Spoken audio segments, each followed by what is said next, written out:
తెలంగాణ ప్రభుత్వంలో మార్పులు చోటు చేసుకోబోతున్నాయి. ఇన్నాళ్ళు టీఆర్ఎస్ మంత్రివర్గంలో ఒక్క మహిళకు కూడా చోటు లేదు.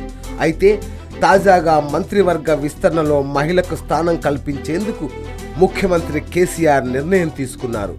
ప్రస్తుత డిప్యూటీ స్పీకర్ పద్మా దేవేందర్ రెడ్డికి హోంమంత్రి పదవి వరించనుంది. దీపావళి సందర్భంగా తెలంగాణ మంత్రివర్గంలో భారీ మార్పులు జరగనున్నాయట. పార్టీ అధికారంలోకి వచ్చి 2.5 సంవత్సరాలు గడిచిన సందర్భంగా పార్టీని మరింత బలోపేతం చేయడానికి ఇది ఉపయోగపడుతుందని అధినేత భావిస్తున్నట్టు పార్టీ వర్గాలు చెబుతున్నాయి.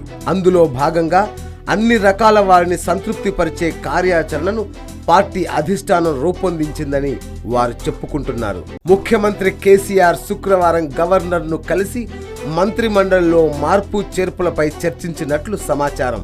ఈ క్రమంలో పద్మా దేవేందర్ రెడ్డికి పదోన్నతి కల్పిస్తూ మంత్రివర్గంలోకి తీసుకోనున్నారట.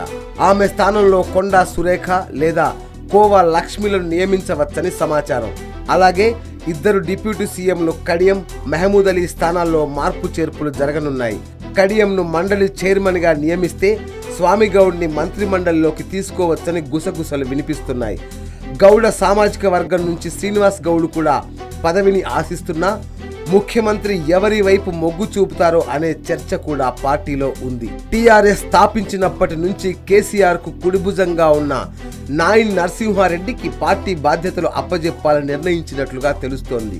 ఇక ఎంపీ గుత్తా సుఖేందర్ రెడ్డిని మంత్రివర్గంలోకి తీసుకోనున్నట్లు టీఆర్ఎస్ వర్గాల్లో జోరుగా ప్రచారం సాగుతోంది.